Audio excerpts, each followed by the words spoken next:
Kalau perlu minta maaf, minta bimbingan, minta petunjuknya, dan tunjukkan di balik yang disoal itu supaya diperbaiki. Kalau dengan cara itu belum mampu juga kemudian merubah dia lebih baik, maka tinggalkan perdebatan.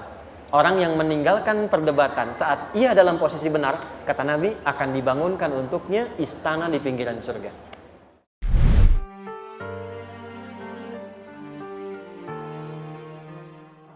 Buka Quran surah ketiga, ayat 133 sampai 134.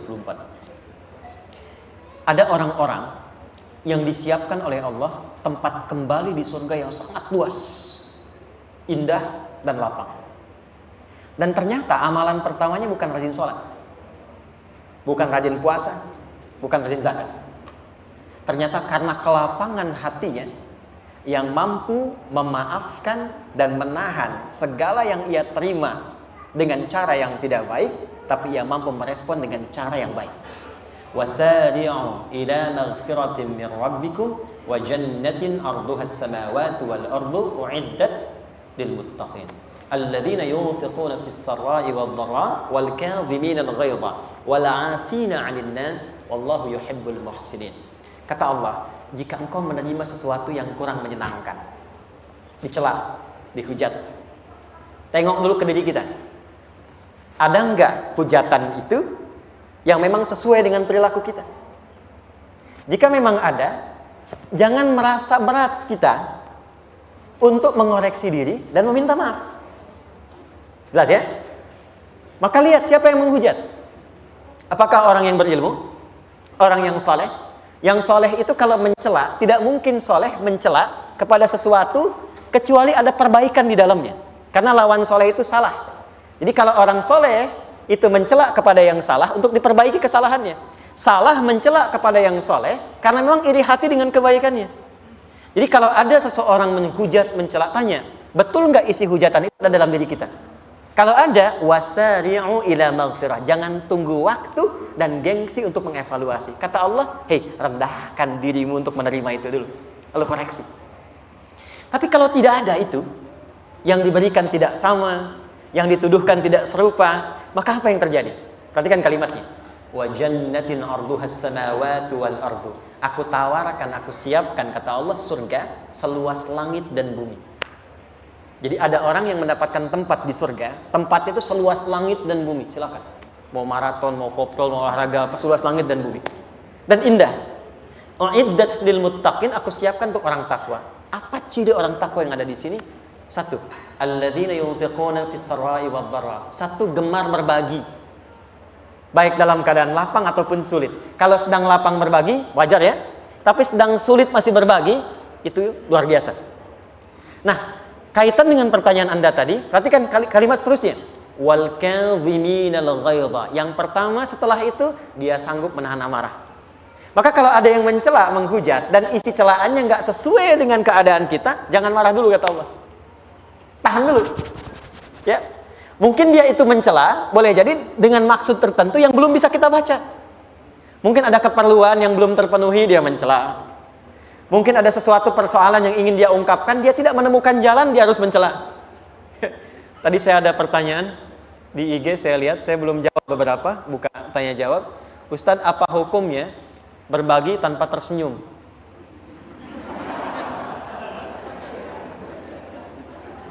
Hukum yang pertama, kita husnudzon dulu. Karena dalam keadaan tidak tersenyum pun, dia masih bisa berbagi. Ada orang yang udah nggak bisa senyum, nggak bisa bagi gitu kan. Yang kedua, boleh jadi dia memang sedang punya persoalan yang sedang dia pikirkan, sehingga koneksinya tidak nyambung dengan kegiatan yang sedang dia lakukan. Dia berpikir di dimensi lain, tapi mengerjakan perbuatan di masa kini, sehingga dia menyampaikan sesuatu, pikirannya di tempat lain. Yang paling ideal memang kan tersenyum gitu kan, ya. Dan bahkan tersenyum tidak memberi lebih bagus daripada memberi tapi tidak dengan cara yang baik. Tapi kalau dipotong sampai di kalimatnya kan jadi salah, karena kita tidak tahu apa yang sedang dirasakan orang itu ketika dia sedang memberikan satu respon tertentu. Maka yang pertama dilakukan, jangan buru-buru untuk menyimpulkan, jangan menghukumi dulu. Ya, saya nggak seperti yang kamu sebutkan loh, gitu kan? Ya kalau tidak seperti dan tidak merasa, kenapa harus membalas, gitu kan? Tahan dulu kata Allah. Selanjutnya, wala afina 'anin nas, maafkan dulu. Boleh jadi dia berbuat karena motivasi yang belum kita ketahui. Setelah itu, kalau dianggap penting untuk diklarifikasi, tanyakan. Saya minta maaf kalau memang, nah ini masuknya harus seperti itu. Jadi ada orang-orang, mohon maaf, yang memang tidak menerima klarifikasi, maunya kita salah. Ya. Yang hebat kan seperti istri ya. Istri ya. Istri itu ada salah satu prinsip yang sangat luar biasa. Istri itu tidak pernah menginginkan suami salah, tapi menginginkan suami harus merasakan bahwa istri memang benar.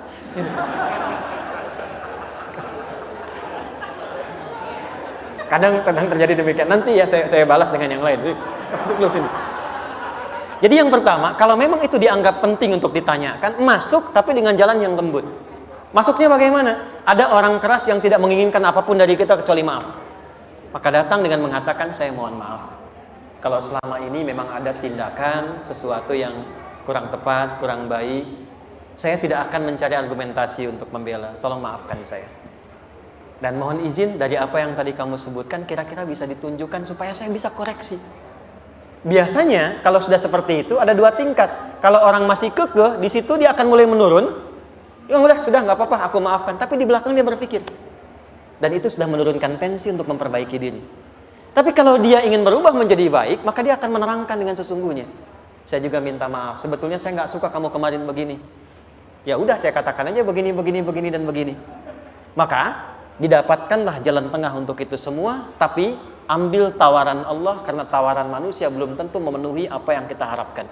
Kata Allah, kalau ada orang mencela, kalau ada orang menghujat tidak seperti yang digambarkan, tahan amarah, jangan marah dulu. Kedua, maafkan. Lapangkan hati. Kalau dipandang patut diklarifikasi, datang, turunkan diri kita. Kalau perlu minta maaf, minta bimbingan, minta petunjuknya, dan tunjukkan di balik yang disoal itu supaya diperbaiki. Kalau dengan cara itu belum mampu juga kemudian merubah dia lebih baik, maka tinggalkan perdebatan. Orang yang meninggalkan perdebatan saat ia dalam posisi benar, kata Nabi, akan dibangunkan untuknya istana di pinggiran surga. Kok di pinggir ya Rasul? Ya masih untung dikasih istana di surga juga kan? Ya, dan itu bagian terindah yang bisa kita dapatkan. Saya kira jelas ya.